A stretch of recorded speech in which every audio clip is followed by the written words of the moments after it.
नमस्कार, आप देख रहे हैं न्यूज नेशन में हूं पिनास त्यागी और देश की बहस लेकर हम हाजिर हैं। देश की बहस हमारा वो मंच जहां पर हम जनता को मौका देते हैं कि आज दिन भर की जो बड़ी अहम खबरें हैं उनमें से आप चुनिए आपको कौन सा मुद्दा आप चाहते हैं जिस पर देश की बहस हो। आज देश की बहस के लिए जिस मुद्दे को जनता ने वोटिंग के जरिए चुना है वो हम आपके सम्मुख रख रहे हैं। आज हमने जनता के सामने 3 विकल्प दिए थे और आपने जिस मुद्दे को देश की बहस का मुद्दा बनाया वो है हिंसा का माहौल बताकर कांग्रेस देश को बदनाम कर रही है। 75% लोग कहते हैं कि देश की बहस का मुद्दा ये हो, हिंसा का माहौल बताकर क्या कांग्रेस देश को बदनाम कर रही है। आपको बताएं कि आज प्रधानमंत्री नरेंद्र मोदी अमृत महोत्सव के तहत जो है तमाम नेताओं से बातचीत कर रहे थे। अशोक गहलोत ने उस बातचीत के दौरान राजस्थान के मुख्यमंत्री ने जिस तरह से बयान दिया, जिस तरह से उन्होंने कहा कि देश के अंदर जो माहौल है वो काफी सही नहीं है और किस तरह से हिंसा का माहौल है और असहज माहौल है, इसको लेकर उन्होंने एक टिप्पणी कर दी। और ये टिप्पणी जो थी इसको लेकर सियासत गरमाना लाजमी था, क्योंकि जिस तरह से आगामी 5 राज्यों में विधानसभा चुनाव होने जा रहे हैं तो उसके मद्देनजर कहा जा रहा है कि ये राजस्थान के मुख्यमंत्री जैसे पद पर बैठे शख्स की तरफ से अगर ये बयान आता है तो क्या ये देश के माहौल को बिगाड़ने की साजिश के तहत इसे देखा जाए। क्योंकि पहले मौलाना तौकीर रजा के कंधे पर रखकर कांग्रेस ने बंदूक चलाई, बाटला हाउस के जिन्न को फिर से बोतल से बाहर निकाला, अमृत महोत्सव के मंच पर पीएम मोदी ने देश से भेदभाव खत्म करने की बात की, वैश्विक शांति की बात की, तो उसी मंच से कांग्रेस के मुख्यमंत्री अशोक गहलोत ने देश में हिंसा और तनाव के माहौल की बात की। सवाल यही उठ रहा है कि वाकई में आपको लगता है देश में हाल फिलहाल में कहीं हिंसा हुई है, कहीं दंगे हुए हैं, कोई तनाव का माहौल है?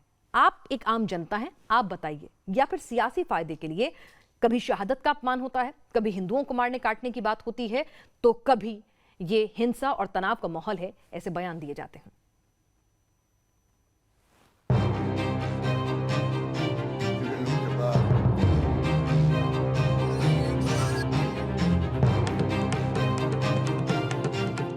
क्या हिंसा का माहौल बताकर देश को बदनाम करने की साजिश रची जा रही है? क्या अमृत महोत्सव के बहाने अपनी राजनीतिक रोटी सेकना चाहती है कांग्रेस? देश आजादी का अमृत महोत्सव मना रहा है और प्रधानमंत्री नफरत छोड़ अमन का संदेश दे रहे हैं, लेकिन कांग्रेस है कि सियासी फायदे के लिए अपने बेलगाम बोल से बाज नहीं आ रही। अब राजस्थान के मुख्यमंत्री अशोक गहलोत को ही ले लीजिए, जहां प्रधानमंत्री मोदी देश से भेदभाव खत्म करने की बात कर रहे हैं, वहीं अशोक गहलोत ने देश में हिंसा और तनाव की बात कह दी। आप भी सुनिए किस तरह से कांग्रेस के मुख्यमंत्री को अपने ही देश में डर लग रहा है। चाहते हैं कि देश में शांति, सद्भाव, भाईचारा उत्पन्न हो, मजबूत हो, जिसकी आज सबसे बड़ी आवश्यकता भी है, क्योंकि थोड़ा देखने में आ रहा है तनाव का माहौल है देश के अंदर, हिंसा का माहौल है, उसे छुटकारा मिले, ये आपकी हम सबकी इच्छा रहती है। अब जरा गहलोत साहब के इस बयान के पीछे का मतलब भी समझ लीजिए। देश में 5 राज्यों में विधानसभा चुनाव है। बामुश्किल अपना वजूद बचाने की कोशिश कर रही कांग्रेस हाशिए पर खड़ी है। ऐसे में सियासी फायदे के लिए एक मंच से इस तरह का अनर्गल बयान इस उम्मीद में है कि शायद जनता इसे सच समझ ले। कांग्रेस शायद भूल चुकी है कि ये पब्लिक है, सब जानती है।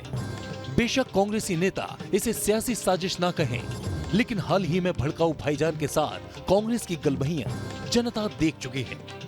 महज मुसलमान वोटरों को अपने हक में करने के लिए हिंदुओं के खिलाफ जहर उगलने वाले और शहादत पर सवाल उठाने वाले तौकीर की तकरीर भी जनता सुन चुकी है।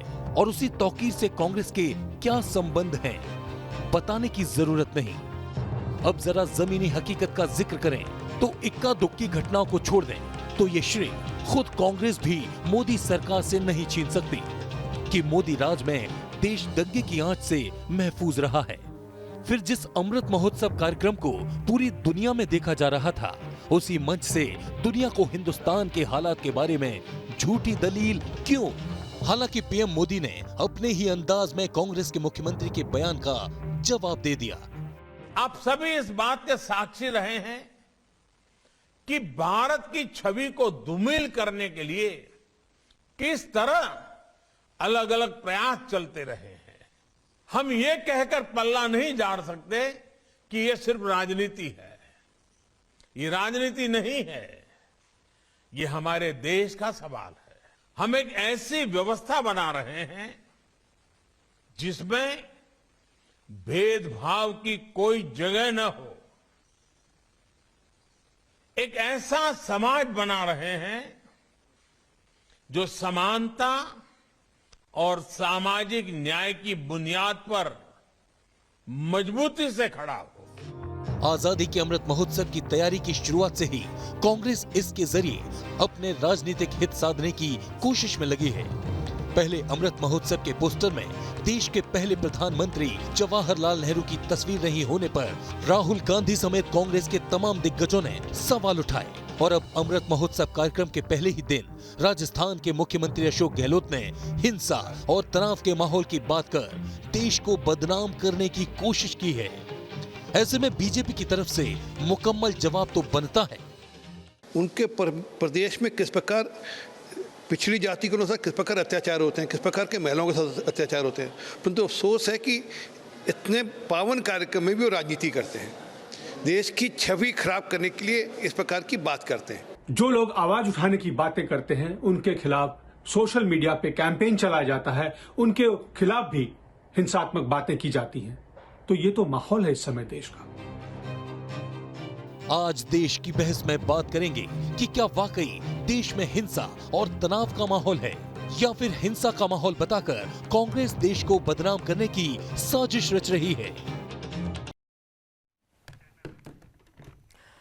तो सवाल यही है आज देश की बहस में जो हम अपने दर्शकों से पूछ रहे हैं, क्योंकि देश की बहस में हम दर्शकों को भी मौका देते हैं इस कार्यक्रम में भागीदारी करने का। और आज का सवाल है, क्या हिंसा का माहौल बताकर कांग्रेस देश को बदनाम कर रही है?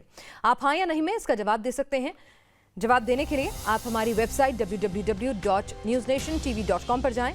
हमारे मोबाइल ऐप के जरिए भी आप हमें वोट कर सकते हैं। हमारे social media handle, Twitter handle और फेसबुक हैंडल के जरिए भी वोटिंग कर सकते हैं। 9711002266 9711002266 ये हमारा व्हाट्सएप नंबर है। हमारे व्हाट्सएप नंबर पर भी आप वीडियो मैसेज रिकॉर्ड करके भेज सकते हैं या फिर अपनी राय मैसेज के जरिए भेज सकते हैं। कार्यक्रम में हम उसे शामिल करेंगे। हमारे साथ इसी मुद्दे पर चर्चा करने के लिए एक वरिष्ठ पैनल इस वक्त जुड़ चुका है, उनसे आपका तारुफ करा दें। हमारे साथ रामलाल शर्मा हैं, विधायक हैं बीजेपी के, राजीव तुली हैं, राजनीतिक विश्लेषक, शिवम त्यागी हैं, राजनीतिक विश्लेषक, चरण सिंह सप्रा हैं, राष्ट्रीय प्रवक्ता कांग्रेस, विवेक श्रीवास्तव हैं, नेता लेफ्ट के, एहतशाम हाशमी है, राजनीतिक विश्लेषक हमारे साथ। लेकिन सबसे पहले चरण सिंह सप्रा साहब, आप ही से सवाल है, देश में क्या कहीं दंगे हुए? देश में क्या कहीं हाल फिलहाल में कोई अप्रिय आतंकी घटना हुई? देश में कहीं हाल फिलहाल में किसी तरह की कोई लिंचिंग हुई? क्यों राजस्थान के मुख्यमंत्री को देश में इस तरह का माहौल नजर आता है?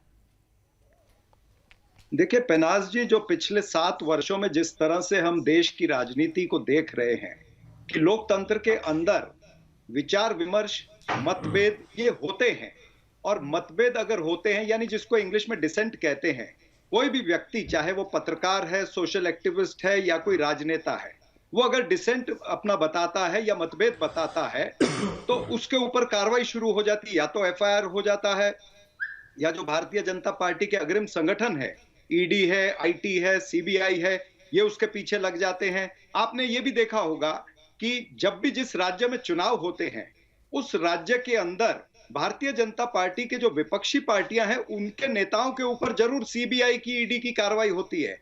तो क्या ये देश में हिंसा का, ये देश में असहज माहौल कहेंगे इसे आप? मुझे पूरा सप्रा साहब, मैं वही तो पूछ रही हूँ। आप देखिए, समझिए, जब देश के संवैधानिक पद पर बैठा एक मुख्यमंत्री इस तरह के बयान देता है तो अंतर्राष्ट्रीय पटल पर देश की क्या छवि जाती है? चुनावी साल में 7 साल बाद क्या याद आ रहा है कि क्या हो रहा है? नहीं, आप मेरी बात पूरी सुनना चाहेंगे कि नहीं सुनना चाहेंगे? बिल्कुल, मैंने पूरा मौका दिया आपको धारा प्रभा बोलने का, 1.5 मिनट, उसके बाद में बोलूंगा। नहीं, 1.5 मिनट नहीं, आपने मुझे 20 सेकंड में टोका है, तो कृपया टोकिए नहीं, चलिए और मेरी बात पूरी होने दीजिए। हाँ, तो ये जो मैं बता रहा हूं कि देश के अंदर इस तरह का माहौल बनता है। आप देख लीजिए, पश्चिम बंगाल का चुनाव हो, तमिलनाडु का चुनाव हो, कर्नाटका का चुनाव हो या अभी पंजाब का चुनाव हो, भारतीय जनता पार्टी के विपक्ष के जो नेता हैं उन्हीं पर केवल कार्रवाई होती है। तो इससे देश के अंदर डर का माहौल होता है। उत्तर प्रदेश में क्या हुआ? पत्रकारों के ऊपर कार्रवाई होती है, सोशल एक्टिविस्ट के ऊपर एफआईआर होते हैं, उन्हें अंदर कर दिया जाता है क्योंकि वो योगी आदित्यनाथ की भाषा नहीं बोलते हैं। तो ये एक डर का माहौल जो देश के अंदर बना है। और मैं आपको बताऊं कि लखीमपुर खीरी के अंदर जिस तरह से किसानों को रौंदा गया, और जिस तरह से रामलाल जी, हरियाणा में एक देश में SDM बहुत कहते डर हैं का कि माहौल सर है, फोड़ देंगे, देश के लोग सर डरे फोड़ हुए हैं, दिया देशवासी जाएगा, डरे और हुए सर हैं। रामलाल जी फोड़ा मुस्कुरा जाता रहे हैं, है जरा उन्हें भी जवाब देने किसानों दीजिए को। ना सापरा इससे डर का माहौल नहीं है साहब। तो क्या आपको है? तो 7 साल बाद नहीं, जैसे ही कांग्रेस 5 राज्यों में तो- चुनाव याद आए तब देश में डर नजर आने लगा। उससे पहले आपको देश में डर का माहौल नजर नहीं आ रहा था। आज आपको बहुत घबराहट होने लग गई है इस देश में। जरा आंकड़े मैं भी आपको बता दूं, मनमोहन सिंह सरकार के शासनकाल में 2010 से 2014 तक 62 केस जो है ऑन एन एवरेज जो है वो आए थे राजद्रोह के। ऐसा नहीं है कि वो मोदी सरकार के कार्यकाल से कुछ पीछे रहे थे, मोदी सरकार उनसे कुछ कदम आगे है, लेकिन मनमोहन सरकार का कार्यकाल भी राजद्रोह के मामले रजिस्टर करने में पीछे नहीं था। बहरहाल रामलाल शर्मा जी जवाब दें। जी देखिए, मैं ये कहूंगा कि कांग्रेस को डर लगना ही चाहिए। क्यों नहीं लगना चाहिए? आजादी के बाद लंबे समय तक कांग्रेस ने शासन किया इस देश के ऊपर, लेकिन देश की जनता के हित के अंदर कोई भी ऐसा काम नहीं किया। कांग्रेस को डर क्यों नहीं लगना चाहिए? क्योंकि आज वो हक मांगना शुरू हो गया। लंबे समय तक लाखों इसी देश के वासिंदे शरणार्थी बनकर दिल्ली की सड़कों के ऊपर रहे, जम्मू कश्मीर की सड़कों के ऊपर रहे, सरेआम कत्लेआम हुआ। इसी देश की धरती के अंदर लगातार बम ब्लास्ट की एक के बाद एक घटनाएं हुआ करती थी 2014 से पहले। और इनके कांग्रेस के नेताओं के बयान क्या आते थे? भारत के संयम की परीक्षा ना ले, भारत अब मुंह तोड़ जवाब देगा, हमारे धैर्य की परीक्षा ना ले। काम क्या करते थे? चुपचाप चंद दिनों के बाद में आप सब घटनाओं को भूल जाया करते थे। राजस्थान के मुख्यमंत्री जी का जो बयान आया है, वो बयान इस बात के ऊपर आया है कि कांग्रेस के अंदर अंतर्कलह से जूझ रही कांग्रेस, ये अपने आप को ध्यान डाइवर्ट करने के लिए और कांग्रेस के राष्ट्रीय नेताओं को खुश करने के लिए, चाहे वो सोनिया गांधी जी हो, प्रियंका गांधी जी हो, राहुल गांधी जी हो, उनको खुश करने के लिए मुख्यमंत्री जिस तरीके के बयान देते हैं। राजस्थान सापरा साहब फिर से सुनिए, गहलोत साहब ने कहा क्या है? देश में हिंसा, देश में हिंसा। उन्होंने ये नहीं कहा कि ईडी की कार्रवाई गलत हो रही है या कोई बेजा इस्तेमाल हो रहा है सरकारी मशीनरी का। उन्होंने कहा देश में हिंसा और तनाव का माहौल है। सापरा साहब मुझे सोच समझ के बता दीजिए, देश में हाल फिलहाल में कहां हिंसा हुई है, कहां दंगे हुए हैं, कहां कोई आतंकी हमला हुआ है, कहां क्या हुआ है जिससे उन्हें हिंसा और तनाव देश में नजर आ रहा है? क्योंकि मैंने खूब रिसर्च कर ली, मुझे पिछले 1.5-2 साल में ऐसा कुछ आंकड़ा नहीं मिला है। विनाश जी माफ करना, अभी मुझे भी बिना टोके टाइम देना, जैसे आपने भारतीय जनता पार्टी के प्रवक्ता को टोका नहीं है। मैं आपको यही बताना चाह रहा था आगे कि ये मात्र अशोक गहलोत जी ने ये बात तो आज कही है, लेकिन टाइम मैगजीन ने 2-3 साल पहले कहा था, डिवाइडर इन चीफ, अगर आपको याद होगा, नरेंद्र मोदी की फोटो को लगा करके। और जब कमला हैरिस को पिछले साल मिलने गए प्रधानमंत्री, पहली मीटिंग थी, तो कमला हैरिस ने क्या कहा कि भारत के लोकतंत्र की रक्षा करना जरूरी है। ये यूएस की वाइस प्रेसिडेंट कमला हैरिस ने प्रधानमंत्री मोदी जी को कहा। क्यों कहा? क्योंकि इस देश के अंदर आपको दंगे नहीं नजर आए, लेकिन दिल्ली के दंगे हुए थे 1-1.5 साल पहले, वो आपको नहीं नजर आए। सवाल यह है कि इस देश के अंदर भय का माहौल रहता है। जिस तरह से लखीमपुर खीरी में 7 किसानों को रौंद दिया गया, क्या वो दंगे से कम है? क्या आप चाहती हैं कि और किसानों को भारतीय जनता पार्टी के नेता इस तरह से गाड़ियों के नीचे कुचल दें? क्या आप सहमत हैं इस बात से? क्या ये डर का माहौल नहीं है? और आगे चल करके मैं आपको ये भी बताता हूँ, जिस तरह से मैं आपके बीच में नहीं बोल रहा था, इनको जरा चुप कराइए, इनको जरा चुप कराइए, मैं इनके बीच में नहीं बोल रहा था। जिस तरह से अब मेरी बात तो पूरी होने दीजिए ना, यही तो तकलीफ है। आप लोग सुनना नहीं चाहते, ना तो नरेंद्र मोदी किसको सुनना चाहते हैं, ना भारतीय जनता पार्टी के शिवम त्यागी जी सुनना चाहते हैं। शिवम त्यागी जी, यहाँ पर वो कह रहे हैं कि भाई सब कुछ ठीक नहीं है देश में स्थिति बहुत खराब है, लेकिन वो बात अलग है कि इन्हें चुनाव से ठीक पहले खराब स्थिति ज्यादा नजर आ रही है। पिनाज जी बिल्कुल सही। कमला हैरिस पे बोले जरा, वो divider in chief Time magazine, जब टाइम मैगजीन मोदी जी की फोटो कवर पे छापे या अगर इंटरनेशनल एजेंसी जब तारीफ करें तो वो नहीं देखना, जब बुराई करें तो देखना है, और ये दोनों पे लागू होता है कांग्रेस बीजेपी। बहरहाल शिवम जी। नहीं जी, अंतरराष्ट्रीय स्तर पर बहुत ज्यादा अपमान हो रहा है मोदी जी के काल में, भारत का बहुत ज्यादा अपमान और बहुत ज्यादा हिंसा का जो है असर है। लेकिन जब 66 में आप गौ सेवकों पर खुली गोलियां चला रहे थे इंदिरा जी के कहने पर, तब देश की इज्जत बहुत ऊपर गई थी।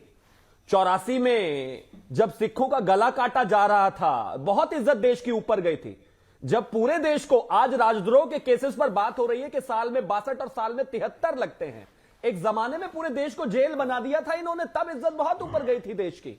और अब आ जाते हैं आज के परिप्रेक्ष्य में, लोग खड़े होकर कहते हैं कि हमारे नौजवान अगर कॉपी करना चाहते हैं क्या? तो फिर इस देश की आप भी वही मॉडल अप्लाई करना चाहते हैं? और फिर उसके बाद वो सापला जी की पार्टी को समर्थन देते हैं, तब इसके बाद ये नहीं कहते कि गलत हुआ। एक व्यक्ति कहता है कि सुनिए 15 मिनट के लिए पुलिस हटा दीजिए, तब इज्जत बहुत शानदार बढ़ती है भारत की। एक व्यक्ति कहता है कि हम 20 करोड़ हैं, तब इज्जत बहुत बढ़ती है मेरे देश की। इसी देश में बिल्कुल नहीं, वो तो आपकी बी टीम है भैया, ओवैसी साहब की पार्टी तो आपकी बी टीम है, और इनकी जनरल सेक्रेटरी रणथंभौर में वो जाती है सेकुलर वोटों को काटने के लिए होती है, फंडिंग आपकी तरफ से होती है हिंदुस्तान का। मुझे लगता है हिंदुस्तान में इस समय पिछले 7 साल से जो शांति रही है वो इस पूरे देश ने देखी है, दुनिया ने देखी है। और इनको Modi ji divider in chief Time magazine के कहने पर तो नजर आते हैं, लेकिन उसी मोदी को इस देश के 23 करोड़ लोगों ने वोट दिया, वो इनको दिखाई नहीं देता।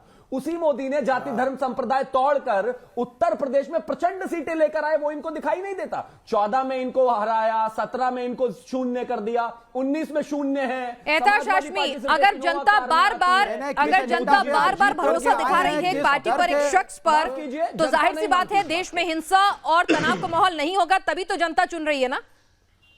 अगर जनता को डर लग रहा होगा तो वो चुनेगी क्यों? एहतेशाम हाशमी, वो विवेक जी को लग रहा है डर। जी देखिए, आपने मुझे बोलने का मौका दिया, बहुत बहुत शुक्रिया।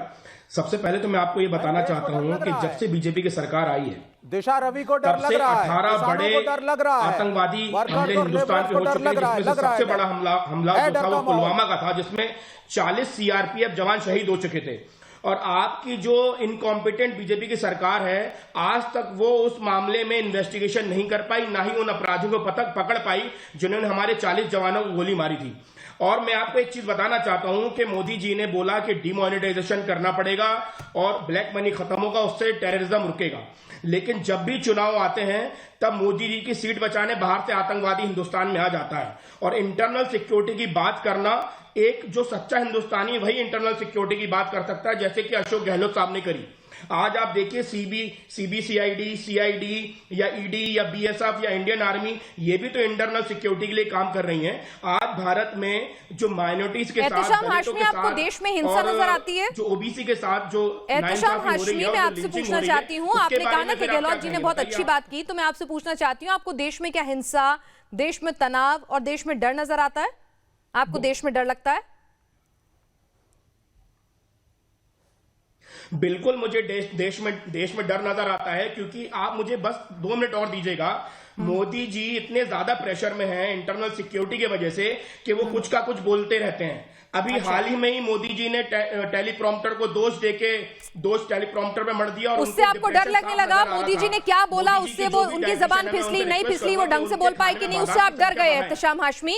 उससे आपको सिक्योरिटी थ्रेट हो गया एहतेशाम हाशमी? उससे आपको एहतेशाम हाशमी, अगर जबान फिसलती है तो उससे आपको सिक्योरिटी थ्रेट हो जाता है। बहुत खूब, देखिए आलोचना कीजिए, लेकिन उस आलोचना में तर्क ऐसे रखिए जिससे वाकई में लगे कि हाँ आपको डर लग रहा है। राजीव तुली साहब, हो चाहे ना हो, लेकिन मोदी जी के बहुत है, तभी उनका मानसिक संतुलन मुझे लगता है स्थिर नहीं। अच्छा, और उनका सब कुछ खराब है हमारे देश के प्रधानमंत्री का, और इससे आपको डर लगने लगा? आलोचना कीजिए, आलोचना का आपको पूरा हक है, लेकिन आपको इसलिए डर लग रहा है, आपको देश में इसलिए हिंसा नजर आ रही है क्योंकि उनकी जबान फिसल गई, या उनका टेलीप्रॉम्प्टर अगर आपकी भाषा में कहीं खराब हो गया, उससे आप डरने लग गए। बहुत बढ़िया बात है। राजीव तुली जी, क्योंकि वो गलत सलत बयानबाजी कर रहे हैं, और एक प्रधानमंत्री, हाँ, और उससे आपको डर लगता है, उससे आपको घबराहट होने लगती है, उससे देश में हिंसा फैल जाती है। राजीव तुली जी, हाँ मैं समझ रही हूँ, रूप से स्वस्थ नहीं है। अब देखिए, बहुत ही विचित्र सी बात है कि कांग्रेस के प्रवक्ता को यदि उदाहरण देना पड़ रहा है तो वो कमला हैरिस को कोट कर रहे हैं और टाइम मैगजीन को कोट कर रहे हैं। उनको देश भर में कोई ऐसी मैगजीन, कोई ऐसा व्यक्ति, इसीलिए इनके जो नेता भी हैं तो वो पाकिस्तान जाकर के बोलते हैं कि आप हमारी मदद कीजिए बीजेपी की सरकार को हराने के लिए। खैर छोड़िए, वो अलग विषय है। अभी आज के विषय पर आते हैं। अभी आज का जो विषय है जिसमें ये डर लगने वाली और तनाव के वातावरण की बात है, तो मैं आपको राजस्थान के कुछ आंकड़े देता हूँ जिससे आपको पता लगेगा कि राजस्थान में कितना डर या कितना तनाव है। राजस्थान में दुष्कर्म के मामले पर 2020 में राजस्थान जो है वो पहले नंबर पे है। 5877 केस जो है वो रजिस्टर हुए हैं। इस नए साल में 15 दिन 20 दिन बीते हैं, और इन 15-20 दिनों में रोज प्रतिदिन एक ऐसा बड़ा रेप का केस हुआ है जिसने नेशनल सुर्खियां ली हैं। वो सबके सब राजस्थान में है।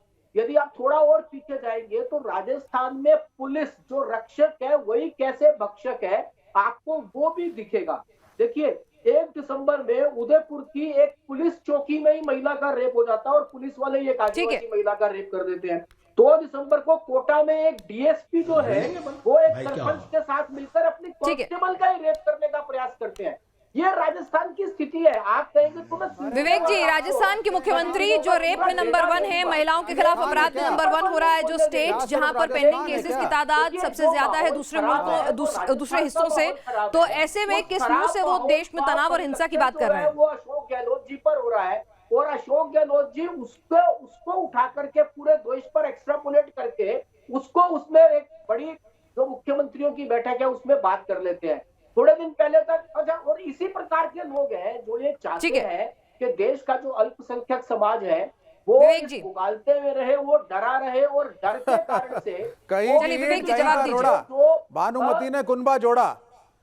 अरे अब आप सुनिए जरा ध्यान से, इनको जरा बोलिए चुप हो तो मैं ठीक है रवि, एक मिनट तुली साहब जरा मैं जवाब ले लूं विवेक जी से। विवेक जी रूलिंग पार्टी की तरफ से हैं, थोड़ा पेशेंस दिखाइए। बिल्कुल नहीं बोल पाएंगे आप अगर मेरे ऊपर बोलेंगे।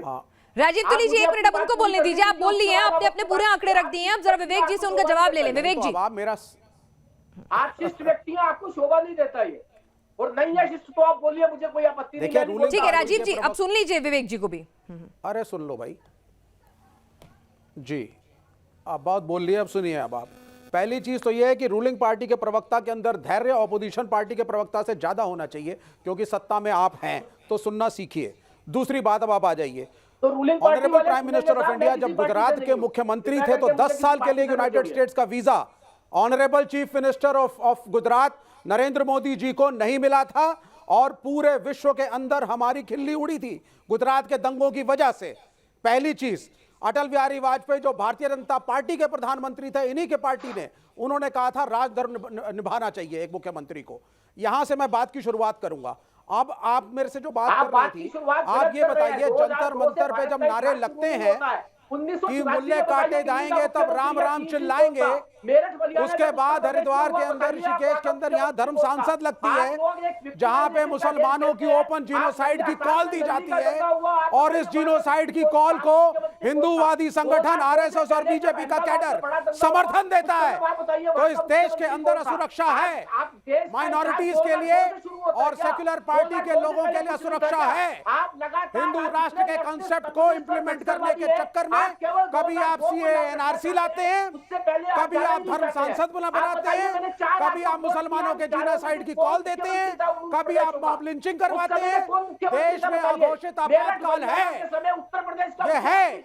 दिशा रवि जैसे 21 साल के बच्चों को आप देश में डालते हैं, देशद्रोह के जो केसेस हैं उनका मिसयूज आप करते हैं, तो देश के अंदर इंटॉलरेंस और असुरक्षा है, और ये स्टेट स्पॉन्सर्ड है, और ये रूलिंग पार्टी और रूलिंग सरकार के द्वारा स्पॉन्सर्ड है। विवेक जी मुझे जरा एक बात बता दीजिए। ठीक है, रूलिंग पार्टी से हजार नाराजगी सही, हजार सवाल सही, लेकिन चुनाव से ठीक पहले कांग्रेस को, वो कांग्रेस जो देश के शहीदों का अपमान करने वाले तौकीर रजा का साथ कबूलती है, देश की शहादत पर सवाल उठाने वाले तौकीर रजा के साथ हाथ मिलाती है, देश के हिंदुओं को मारने और देश का नक्शा बदलने वाले तौकीर रजा का हाथ मिलाती है, उस कांग्रेस को अगर ये नजर आता है, 1 मिनट विवेक जी मेरी बात सुनिए, उस कांग्रेस को देश में हिंसा और तनाव नजर आता है, सुनिए ना विवेक जी, अगर उन्हें हिंसा और तनाव नजर आता है तो अंतर्राष्ट्रीय पटल पर क्या वो देश की छवि को धूमिल नहीं कर रहे हैं?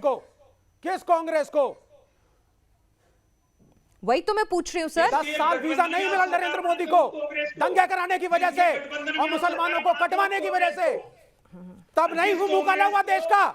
मॉब लिंचिंग करवाते हो तब मुंह काला नहीं होता है। जंतर मंतर पे जाकर के कहते हैं कि जब मुल्ले काटे जाएंगे राम राम चिल्लाएंगे, तब मुंह काला नहीं होता है। हरिद्वार में धर्म सांसद बनवाते हो और कहते हो जीनोसाइड होगा मुसलमानों का, तब मुंह काला नहीं होता है। जन्म नहीं हुआ था क्या? ये स्टेट स्पॉन्सर्ड वायलेंस की बातें बीजेपी स्पॉन्सर्ड हैं, और ये पार्टी हिंदू राष्ट्र के कॉन्सेप्ट को लाने के लिए माइनॉरिटीज, कम्युनिस्टों, सोशलिस्टों ठीक है, जवाब दीजिए रामलाल शर्मा जी। 70 साल रही है। ठीक है रामलाल शर्मा जी, वो कह रहे हैं कि आपके, आप सुनिए, हम कांग्रेस से भी लड़े हैं, पिनाज जी मैं जवाब दे सकता लेकिन हूं? तौकीर रजा के बयान में तो आपको कोई दिक्कत नजर नहीं आती है साहब। और मलाई खाने का कांग्रेस से हमारे डिफरेंसेस हैं इकोनॉमिक इश्यूज के ऊपर। इस देश के अंदर गुलाबी नगरी के अंदर भी दंगे हुए हैं, बम ब्लास्ट हुआ है। इस देश के अंदर बंबई में भी बम ब्लास्ट हुआ है। इस देश के अंदर लखनऊ के अंदर बम ब्लास्ट हुआ है। जिसकी इच्छा हुई, जिसकी मर्जी हुई बम ब्लास्ट हुआ है। दरगाह के अंदर कभी बम ब्लास्ट नहीं हुआ है तो आप मुझे बता दो। आप गुजरात के दंगों को जस्टिफाई कर रहे हैं, आप जंतर मंतर के नारों को जस्टिफाई कर रहे हैं, आप हरिद्वार की प्रॉब्लम की कॉल को जस्टिफाई कर रहे हैं। हरिद्वार आप मुसलमानों के जीनोसाइड को बैठ कर यहाँ जस्टिफाई कर रहे हैं। देश की अखंडता को आप ये कहना चाहते हैं कि मुसलमानों को मार देना चाहिए, चल रहा है तो आप ये कहना चाहते हैं कि आज हिंदू राष्ट्र होना चाहिए और मुसलमानों की जगह हिंदुस्तान नहीं है, आप ये कहना चाहते हैं? आप क्या कहना चाहते हैं? प्राप्त करने के लिए आप सत्ता प्राप्त करने के लिए क्या चाहते हैं? ना है मुसलमान इस देश में, हुआ तो बताना था। आप इस देश में मुसलमानों के खिलाफ जिन्होंने मेरी बात सुनो मेरे की, तो आप इस देश में सुरक्षा का माहौल नहीं ला रहे। आप नसरुद्दीन शाह की ट्रोलिंग करवाते हैं जब वो एक छोटी सी स्टेटमेंट देते हैं। सर ये देश इंटॉलरेंट बन चुका है। ठीक है ठीक है, और भारतीय जनता पार्टी ने हमारे साथ जयपुर से शिवानी जुड़ चुकी हैं। शिवानी क्या कहेंगे आप? हाँ, अगर देश में अराजकता का या डर का माहौल होता तो ना तो माननीय मुख्यमंत्री जी उस मंच से अपनी बात कह पाते और ना आज मैं यहाँ होती अपनी बात कहने के लिए और ना मंच पे कोई होता अपनी बात कहने के लिए। बिल्कुल भी माहौल नहीं है। सापरा साहब बड़ी बात की है शिवानी जी, हमारी दर्शक ने कह रही हैं कि अगर इतना माहौल होता डर का तो मुख्यमंत्री वहां पर उस मंच पर जहां प्रधानमंत्री खुद मौजूद थे ऐसी बात ना कर पाते और इस मंच पे आपस में बहस नहीं कर रहे होते। देखिए मैं समझता हूं कि आपके जो भी शिवानी जी थी शायद जो भी बात उन्होंने कही है उनको किसी डर का सामना न करना पड़े ऐसी मैं कामना करता हूं। लेकिन आप देखिए कि डर की बात है जो वो सच बात है, क्योंकि उत्तर प्रदेश के अंदर भी मैं आपको चंद उदाहरण, ये राजीव तुल्ली जी तुलना कर रहे थे राजस्थान की, अगर ये तुलना एनसीआरबी के डेटा की करते उत्तर प्रदेश और बिहार के अंदर कितना क्राइम होता है तो इनको सब समझ में आ जाता। सवाल यह है कि उत्तर प्रदेश के अंदर जिस तरह से 73 ब्राह्मणों की पिछले 5 वर्षों में हत्या हुई और उनके जो जिन्होंने हत्या करी है उनको पकड़ा भी नहीं गया है, उनके ऊपर केस नहीं चल यहाँ पर उत्तर प्रदेश तरह से केस बंद रखे हुए हैं। ना मुझे आगे बोलने दीजिए। जिस तरह से हाथरस की घटना होती है, उन्नाव की घटना होती है, क्या शिवानी जी चाहती हैं या इस देश का कोई भी व्यक्ति या महिला या आप चाहती है कि इस तरह की घटनाएं होती रहें? क्या इस तरह का डर बना रहे? इस तरह का डर जो है वो कहीं ना कहीं खत्म होना चाहिए। और मैं इतना ही नहीं कहता हूं, अरुणाचल प्रदेश में कली वहां से चीन के लोग आकर के हमारे एक नौजवान को उठा करके ले गए, तो क्या वहां पर डर नहीं है? बॉर्डर के ऊपर किस तरह से चीन हमारी जमीन के ऊपर एनक्रोच कर रहा है और प्रधानमंत्री धृतराष्ट्र की भूमिका में बैठे हैं, आंखें मूंद करके बैठे हैं। देश के अंदर हर जगह पर इंटरनल सिक्योरिटी, एक्सटर्नल सिक्योरिटी सब खतरे में है। तब भी देश के प्रधानमंत्री उस पर ना कोई ट्वीट करते हैं। मोर को दाने खिलाने हो तो जरूर ट्वीट डर सिर्फ दंगों का ही नहीं होता, डर सिर्फ आतंकी हमलों का ही नहीं होता। सापरा साहब कह रहे हैं कि देखिए देश की अंतर्राष्ट्रीय सुरक्षा का डर है, देश को चीन से डर है, देश में कुछ ठीक नहीं हो रहा है और मोदी जी आंख बंद करके बैठे हैं।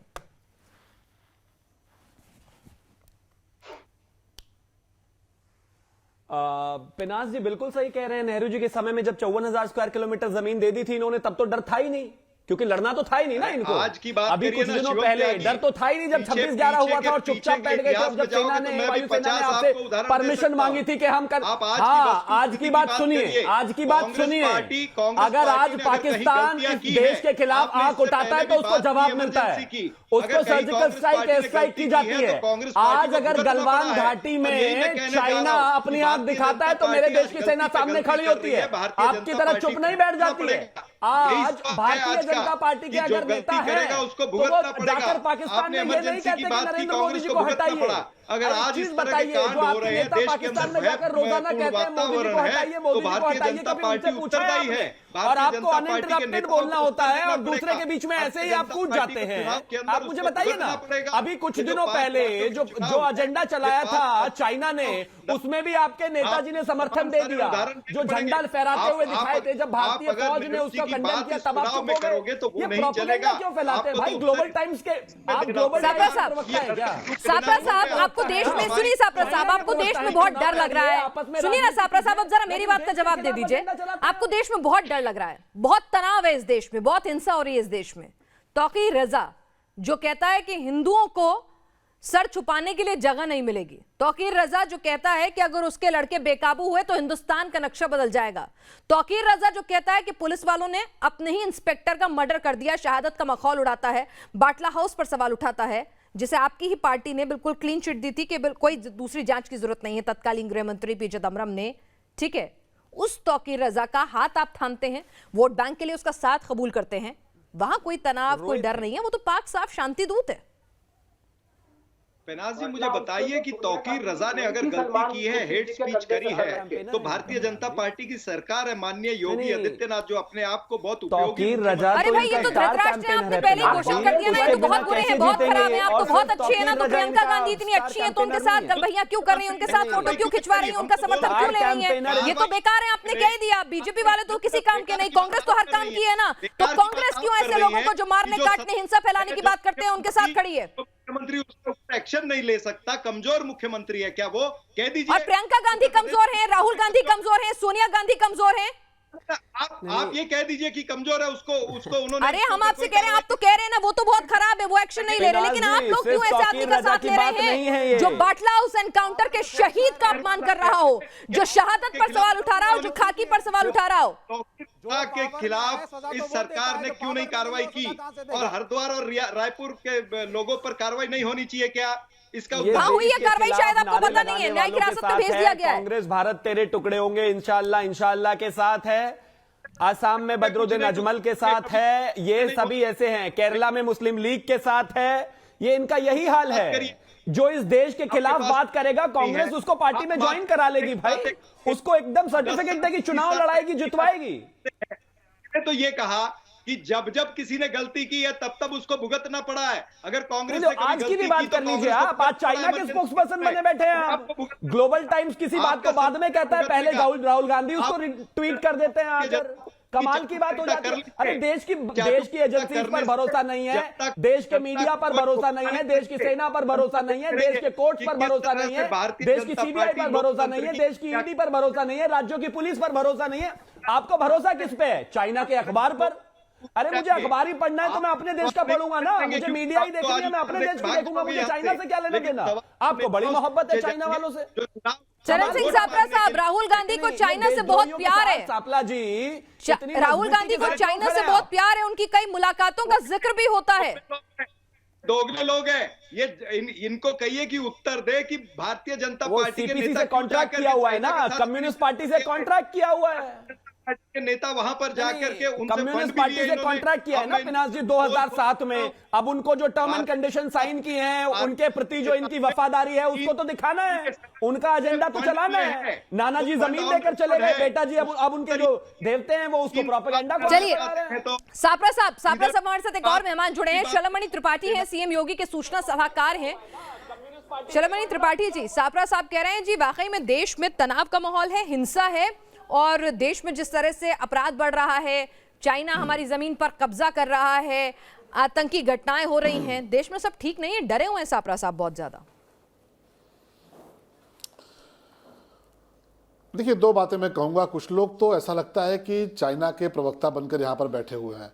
आपको याद होगा कि गहलवान घाटी की एक तस्वीर राहुल गांधी जी ने ट्वीट की थी, एक वीडियो ट्वीट किया था, और बड़े गर्व के साथ, जितना गर्व चाइना ने नहीं दिखाया था उससे ज़्यादा गर्व जैसा लग रहा था राहुल गांधी को है कि साहब देखिए कितना बड़ा काम हो गया। 24 घंटे में मालूम चल गया कितना बड़ा फ्रॉड था, कितना बड़ा झूठ था। और उस झूठ में कष्ट इस बात का है कि चाइना तो उस झूठ को प्रोपेगेंडा कर रहा था, एक प्रोपेगेंडा वॉर का हिस्सा है वो, लेकिन उस प्रोपेगेंडा वॉर को भारत में और भारत का सर नीचा करने का प्रयास कौन कर रहा था? वो श्रीमान राहुल गांधी जी कर रहे थे। मैं सापरा साहब से एक बात कहूँगा कि बिल्कुल डर का माहौल था, दहशत का माहौल था, कत्लेआम हुआ तब हुआ जब एक नेता ने कहा कि जब बड़ा पेड़ गिरता है तो धरती हिलती है। लोगों ने देखा था कि 6-6 साल के मासूम सिख बच्चों को निकाल के गले में जलते टायर कैसे डाल दिए गए, मासूम सिख बहनों के साथ कैसे बलात्कार किए गए, कैसे सिखों की हत्याएं की गई, कैसे सिखों का नरसंहार किया गया। आपको इस बात पे शर्म नहीं आती क्या कि 6-6 साल के मासूम सिख बच्चों के साथ क्या हुआ, सिख बहनों के साथ क्या हुआ? और जब लोगों ने कहा कि बड़ा पेड़ गिरता है तो धरती हिलती है, आपको नहीं नजर आया? नरसंहार तो तब हुआ जब इस देश का बंटवारा हुआ, चरण सिंह सापरा, भर के आई। चरण सिंह सापरा, राहुल गांधी जिस तरह से हिंदुओं को लेकर, जिस तरह से देश की छवि को लेकर बयान देते हैं, बातें करते हैं, कई बार एंटी इंडियन छवि जो है उनकी पोर्ट्रे करने लगते हैं विपक्षी बीजेपी वाले। क्यों देते हैं ऐसे मौके वो फिर बार बार? देखिए, ऐसा है, ये छवि तो उनको ध्यान रखना पड़ेगा जिन्होंने कहा कि चीन हमारे अंदर कोई घुसा ही नहीं है, और बाद में उन्हीं के मंत्रियों ने कहा कि इतने मीटर, कोई इधर से अंदर आ गया, किसी ने कहा उधर से अंदर आ गया। इन्हीं के मेंबर पार्लियामेंट तपेर गांव ने कहा कि अरुणाचल प्रदेश के अंदर चीन जो आकर के गांव बसा रहा है, उसने पार्लियामेंट में खड़े होकर के बोला। तब भी नरेंद्र मोदी जी धृतराष्ट्र की भूमिका में रहे हैं, आज तक उत्तर नहीं दिया। स्टेटस को मेंटेन होना चाहिए या नहीं होना चाहिए, या क्यों नहीं हो रहा, इसके ऊपर कभी भी भारतीय जनता पार्टी या नरेंद्र मोदी जी ने नहीं कहा। अरे जवानों का मनोबल क्यों गिराते हैं? उदाहरण सामने आ सेना चुके से हैं क्या दुश्मनी है? हर जगह से आप तो सर्जिकल स्ट्राइक के खिलाफ भी बोलते रहे, आप तो सर्जिकल स्ट्राइक के खिलाफ भी बोलते रहे। जब धारा 370 हटाई गई तो पाकिस्तान की भाषा और राहुल गांधी की भाषा में कोई अलग अलगाव था? 370 के मुद्दे पर ऐसा लगता था जैसे राहुल गांधी नहीं पाकिस्तान बोल रहा है और पाकिस्तान में बल्कि राहुल गांधी बोल रहे हैं। तो ये जो देश के खिलाफ काम करने का प्रयास कर रही है कांग्रेस पार्टी, ये पूरा देश जानता है। चाहे वो धारा 370 का मुद्दा रहा हो, चाहे वो सर्जिकल स्ट्राइक का मुद्दा रहा हो, चाहे वो हमारे सैनिकों का मनोबल गिराने का मुद्दा रहा हो, को भी इसमें यहाँ शामिल करते हैं। बहुत देर से हमारे साथ चर्चा में नहीं जुड़े हैं एहतेशाम। आप एक बात बताइए, क्या राजनीतिक हित साधने के लिए चुनाव से पहले इस तरह का बयान देना, देश में हिंसा और तनाव का माहौल है, अंतर्राष्ट्रीय स्तर पर देश हित से समझौता कर लेना, क्या इतनी जरूरी हो गई है राजनीति?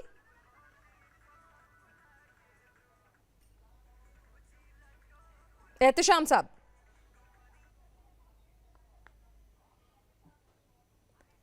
एहतेशाम हाशमी साहब हमें सुन नहीं पा रहे हैं। विवेक जी, यही सवाल लेकर मैं आपके पास जाऊंगी। राजनीति अपनी जगह, राजनीति के मुद्दे अपनी जगह, लेकिन एक ऐसा स्टेटमेंट दे देना जो देश की छवि, राष्ट्र के हित के खिलाफ हो, आखिर ये कैसी राजनीति? जी जी जी जी जी देखिए, मैं आपकी बहुत रिस्पेक्ट करता हूं और आपके चैनल की भी रिस्पेक्ट करता हूं, तो यहाँ पे हम बड़ा न्यूट्रल तरीके से बात करें। आपको ये मानना पड़ेगा कि सारी पार्टियां जो इस देश में हैं वो इस देश की हैं और सभी देशभक्त हैं।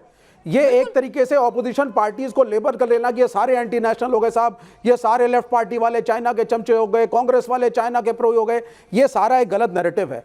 हम इलेक्शन जीते, हम इलेक्शन हारे, कभी किसी की सरकार कभी किसी की सरकार, प्रजातंत्र को आपको रिस्पेक्ट करना पड़ेगा। आपको मानना पड़ेगा कि 70 साल तक कांग्रेस का उसमें से एक बड़ा चंक ऑफ टाइम में कांग्रेस सत्ता में रही है। अगर कांग्रेस इतनी बड़ी एंटी नेशनल पार्टी होती तो आज देश टूट चुका होता।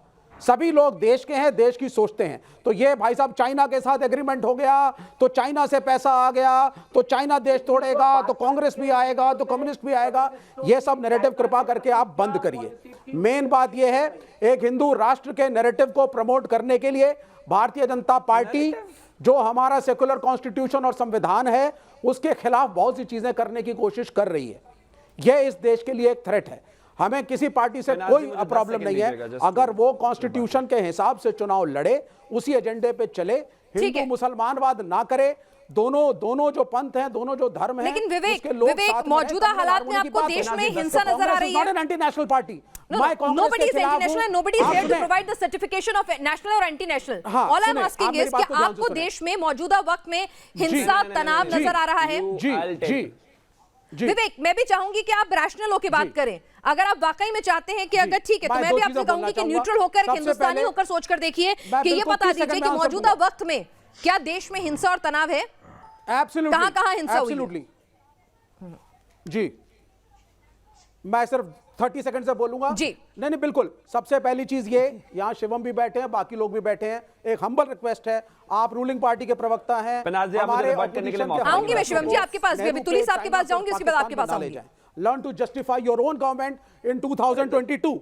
हाँ, learn to justify your own. Ruling party के अगर कोई प्रवक्ता है तो उनको क्या बोलने नहीं देंगे आप? हर चीज में नेहरू इस देश में 58 साल आप भी रूलिंग पार्टी में रही कांग्रेस। भारतीय जनता पार्टी कभी पाकिस्तान वालों के पास नहीं गई इस बात को कहने के सुनिए आप हमारे प्रधानमंत्री को हटा दीजिए। नहीं देखिए, ये आप भी 34 साल रहे बंगाल में, साल से आप यहाँ खूनी संघर्ष पर बात कर रहे हैं। रिपोर्ट कार्ड की बात क्यों नहीं करते हैं सर की सरकार में? आप हर चीज के अंदर आप कांग्रेस में चले जाते हैं। याद है आपको? आप 1962 चले जाते हैं, आपको आप 1947 चले जाते हैं। अरे आप 2022 में यहाँ बैठकर आप ज्ञान दे रहे हैं इस बात का सर। जंतर मंतर पे अगर नारे लग रहे हैं तो आपकी सरकार का फेलियर है ना। चलिए मैं जरा आंकड़े भी दे दूं, आंकड़े भी देती हूं मैं आपको। एक सेकंड सुनिएगा। यूपीए के शासनकाल में 2004 से 2013 तक 10 साल में 7,480 दंगे हुए हैं लगभग, औसतन हर साल 448 दंगे। और एनडीए के शासनकाल में 2014 से 2020 तक 7 साल में 4,729 दंगे हुए हैं, यानी औसतन 676 दंगे, यानी दंगे घटे हैं। ये आंकड़े हैं, सरकारी आंकड़े, मेरे बनाए हुए नहीं हैं, किसी पार्टी के बनाए हुए नहीं है विवेक। तब भी आप कह रहे हैं कि हिंसा बढ़ रही है, तनाव बढ़ रहा है। तुली साहब जवाब दें। फर्क सुन लीजिए। ठीक है विवेक, मैं आऊंगी, आप काफी देर से बोल रहे हैं, दूसरों को भी मुझे शामिल करना है। तुली साहब, राजीव तुली।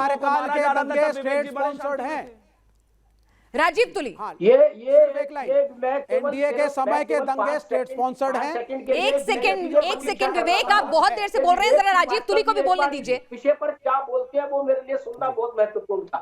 और विवेक श्रीवास्तव जी ने जैसा एक्सपेक्टेड था बिल्कुल वैसी ही लाइन ली है जो एक नैरेटिव तय होता है। देखिए, कम्युनिस्ट पार्टी का तो ये हाल है, ये आज भी इंडियन कम्युनिस्ट पार्टी नहीं है, कम्युनिस्ट पार्टी ऑफ इंडिया है। जो रशिया में कम्युनिस्ट पार्टी बनी है उसकी ब्रांच है यहाँ पर। तो ये इनका स्वतंत्र अस्तित्व नहीं है। इसलिए जब 1965 में चाइना की लड़ाई होती है तो ये चाइना के साथ खड़े होते हैं, भारत के साथ खड़े नहीं होते। अब ये देखिए, फिर वो देखिए 2022 का सवाल हट गया, ये चाइना पहुंच गए क्योंकि इनके पास आंसर ही नहीं है किसी प्रश्न का। हरिद्वार में धर्म सांसद फिर से होगी, आप रोकेंगे? ये मेरा प्रश्न है, आपके पास उत्तर नहीं होगा। मुसलमानों के खिलाफ ये जो नारे जंतर मंतर और मुस्लिम संसद जब वो धर्म सांसद तौकीर रजा वहां पर शहीदों पर अपमान करे तो वो आपको दिखता नहीं है। ये सेलेक्टिव नैरेटिव ये नहीं है। शलभ मणि त्रिपाठी जी, एक बात बताइए कि अभी तक तौकीर रजा पर कार्रवाई क्यों नहीं हुई? ये लोग कह रहे हैं, सापरा साहब आप ही के ऊपर सवाल उठा रहे हैं कि अगर वाकई में उसने इतना भड़काऊ बयान दिया है, इतना गैर जिम्मेदाराना बयान दिया है, तो प्रदेश में सरकार आपकी है, क्यों नहीं कार्रवाई कर ली थी? 7 जनवरी का बयान था, अच्छा वक्त था आपके पास। नहीं, 7 जनवरी को जैसे ये बयान आया मुकदमा दर्ज किया गया और आपको पता है कि उसके 24 घंटे के बाद आचार संहिता लग गई है। आचार संहिता लगने के बाद आपको पता है कि सारा कुछ चुनाव आयोग के अधिकार में होता है। चुनाव आयोग के अधिकार में होता है, आप कार्रवाई करिएगा। कांग्रेस पार्टी उसको अपने साथ लेकर घूम रही है। ये कहेंगे साहब की पॉलिटिकल जो है ये प्रेशर बनाया जा रहा है, पॉलिटिकली कार्रवाई की जा रही है, क्योंकि कोड ऑफ कंडक्ट लग चुका है, चुनाव आयोग के दायरे में है। सारे डीएमएसपी चुनाव आयोग को सीधे उनके नेतृत्व में काम कर रहे हैं, तो ये कार्रवाई उनके स्तर पर होनी है। लेकिन हमने मुकदमा दर्ज किया, हमने छापे डलवाए, तौकीर रजा गायब हुए और उसके 24 घंटे बाद चूंकि कोड ऑफ कंडक्ट लग चुका था, उसके बाद अब इनको कार्रवाई करनी है। लेकिन निश्चित तौर पर कांग्रेस पार्टी कैसे लेकर घूम रही है और कैसे पोलराइजेशन करने का प्रयास कर रही है उत्तर प्रदेश में, इससे बड़ा प्रमाण कुछ नहीं हो सकता। कि जो तौकीर रजा एक पूरी कम्युनिटी के खिलाफ जहर उगलते हैं, जो तौकीर रजा कहते हैं कि कसाब जो है बहुत बड़ा महापुरुष था, जो तौकीर रजा हिंदू महिलाओं को अपमानित करते हुए कहते हैं कि एक हिंदू महिला के 5-5 शौहर हुआ करते हैं, इस तरह की बातें कहने वाले तौकीर रजा को लेकर आज ब्रांड एम्बेसडर बना के कांग्रेस पार्टी घुमा रही है। और प्रियंका वाड्रा जी के साथ जो उनकी तस्वीर है वो खूब वायरल हो रही है। लोग उनसे यही पूछ रहे हैं, उत्तर प्रदेश की माताएं मैंने ये सवाल पूछ रही है प्रियंका वाड्रा जी से कि जो हिंदू महिलाओं के बारे में इस तरह के शब्द निकालता है, जो इस तरह का जहर फैलाता है, उसको कांग्रेस पार्टी ने अपना स्टार प्रचारक ब्रांड एम्बेसडर क्यों बनाया? प्रियंका वाड्रा जी के पास क्या कोई और तौकीर रजा में ना हिंसा दिखती है, तौकीर रजा में ना भड़काऊ बयान दिखते हैं, तौकीर रजा में ना तनाव फैलाने वाला शख्स नजर आता है, तौकीर रजा तो शांति दूत नजर आता है। सापरा साहब देखिए, ये शांति दूत को शायद आपको नजर आता होगा, हमें नहीं। मैं ये कहना चाहता हूं कि भारतीय जनता पार्टी के प्रवक्ता किस तरह से पतली गली से बच के निकलना चाहते थे। 7 तारीख को अगर उन्होंने बोला है और 8 तारीख से अगर आचार संहिता भी लग गई है तब भी कार्रवाई हो सकती है, तो इस तरह से आप बच के जा नहीं सकते कि आपने कार्रवाई नहीं की है। कार्रवाई केंद्र की सरकार भी कर सकती है। आप दुनिया के पीछे सीबीआई, ईडी, आईटी सब लगाते हो, तो यहाँ क्यों नहीं लगाई आपने? ये सवाल का उत्तर आपको जनता उत्तर प्रदेश की पूछ रही है। और अगर आप ये तमाम सारी बातें करते हैं तो ये भी बताइए कि उत्तर प्रदेश के अंदर पिछले 5 वर्षों के अंदर जो ब्राह्मणों की हत्या हुई है, उसके बारे में आपने क्या किया है? जो एक बेचारा व्यापारी वहां पर मारा गया होटल के अंदर, उसके ऊपर क्या कार्रवाई करी है? जो हाथरस जैसे केस हुए हैं वो क्यों हुए? ये तमाम सारे सवाल अभी ये चुनाव के अंदर जनता आपको पूछ रही है, जिस वजह से उत्तर प्रदेश के अंदर एक भय का माहौल बना है। बारी बारी से अगर उदाहरण देने जाऊं तो ये शो भी कम पड़ेगा। तो आपको जनता सवाल पूछ रही है, उत्तर आपने देना है। आप यहाँ वहां की बातें करके आप ये रजा जवाब दे दीजिए, जवाब दे दीजिए। ठीक है। आपको ये जवाब कि आप कार्रवाई करनी है तो आप 1 घंटे में भी किसी को उठा सकते हैं। अच्छा ठीक है, बिल्कुल। ये तो बहुत खराब है चरण सिंह सापरा साहब, ये कार्रवाई नहीं कर रहे, लेकिन आप उस आदमी का समर्थन क्यों ले रहे हैं? आप मुझे भी तो उसका जवाब दे दीजिए। चलिए, ये तो खराब है, आपने डिक्लेयर कर दिया कि इनकी मंशा ठीक नहीं है, कार्रवाई नहीं कर रहे, लेकिन आप तो बता दीजिए कि कांग्रेस उस शख्स का साथ क्यों ले रही है? कांग्रेस को तो हिंसा और तनाव से नफरत है ना, बहुत दिक्कत है, तो फिर कांग्रेस उस शख्स का साथ क्यों ले रही है जो हिंसा फैलाने की बातें करता है, जो तनाव फैलाने की बात करता है, जो देश के शहीदों का अपमान करता है? क्या मजबूरी है कांग्रेस की? देखिए, भारतीय जनता पार्टी की भारतीय जनता पार्टी जो कर रही है उसका जवाब मैं शैलामणि त्रिपाठी से लूंगी। आप मुझे बताइए, कांग्रेस की क्या मजबूरी है? कांग्रेस की क्या मजबूरी है? अरे आप तो बीजेपी के प्रवक्ता से भी ज्यादा उत्तेजित हो। लूंगी ना मैं जवाब, क्योंकि आप बीजेपी की राग अलाप रहे हैं, अपना बता ही नहीं रहे हैं मुझे। मैंने आपको पूरा बोलने का मौका दिया। देखिए पेनाज जी, जो उत्तर आपको अपेक्षित है वो उत्तर में नहीं दे रहा, इसलिए आप जरा प्यार है इनके लिए। जिन्ना जी है, मैं इसका उत्तर उसामा जी है कि अफजल गुरु के लिए सुप्रीम कोर्ट पहुंच जाएंगे 4 बजे, चाइना की बात करेंगे। रजा सिर्फ अकेला नहीं है, बंगाल में हिंदुओं को मारा काटा गया, उस पर इनको हिंसा दिखाई नहीं देती, शांति लगती है इनको। तमाम जगहों पर जब ये सब होता है इनको नहीं दिखाई देता है। गुजरात में भी इनको 2002 के दंगे दिखाई देते हैं, लेकिन कार सेवकों को जो मारा गया, जलाया गया, वो दिखाई नहीं देता है इनको। मतलब हिंदू को अगर मार दिया जाए इनसे कोई फर्क नहीं पड़ता, लेकिन अगर कहीं पर भी कुछ दूसरे विपक्ष के साथ, किसी दूसरे धर्म के साथ ऐसा हो जाए तो ये हंगामा करने लगते हैं, यूनाइटेड नेशन तक पहुंच जाते हैं। ठीक है, चलिए आप लोगों से फिर से नए सिरे से जवाब देने की कोशिश करूंगी। न तो बात उत्तर प्रदेश की है, न बात बिहार की है, न बात राजस्थान की है, न बात गुजरात की है, न इतिहास की है। बात यह है कि क्या देश में हिंसा और तनाव का माहौल है? ऐसा बयान अगर एक संवैधानिक पद पर बैठा हुआ जिम्मेदार प्रदेश का मुख्यमंत्री कहता है तो क्या यह देश की छवि धूमिल करने जैसा नहीं है? क्या चुनाव और राजनीति के माहौल में देश की छवि से भी हम समझौता कर लें ऐसे बयान देकर? इस पर हम बात करेंगे। उमेश भारद्वाज हमारे एक दर्शक इस वक्त जुड़ चुके हैं। उमेश, सबसे पहले मैडम मैं ये बात कहना चाहूंगा कि इस देश में जो सबसे ज्यादा असुरक्षित हैं और जिनको सबसे ज्यादा असुरक्षा महसूस हो रही है, उनको उठाकर सबसे पहले सुरक्षित देश पाकिस्तान, अफगानिस्तान भेज दिया जाए। दूसरा, असुरक्षित आज के वर्तमान समय में दंगाई हैं, असुरक्षित आज के वर्तमान समय में वे लोग हैं जो इस देश में हिंसा फैलाना चाहते हैं। लेकिन अगर किसी सरकार ने यह काम किया है कि दंगाइयों को रोका है, हिंसा को रोका है, आज उसी सरकार के ऊपर आरोप लगाया जा रहा है। आप 70 साल के आंकड़े उठा लीजिए और 7 साल के आंकड़े उठा लीजिए, दोनों में जमीन आसमान का फर्क साफ नजर आ जाएगा। मेरा सिर्फ यही कहना है, दंगाइयों को सबसे पहले उन देशों में भेजिए जहां पर इन्हें शांति मिलती हो। चलिए, तो अपना देश जिन्हें सुरक्षित नजर नहीं आता, जिन्हें अपने देश में डर लगता है, उन्हें देश में रहने का हक नहीं है। ये एक जनता की आवाज है, लेकिन ये लोकतंत्र है, सभी का सम्मान है, सभी के विचारों का सम्मान है। छोटे से ब्रेक के लिए रुक रहे हैं, लेकिन देश की बहस लगातार इस मुद्दे पर जारी है।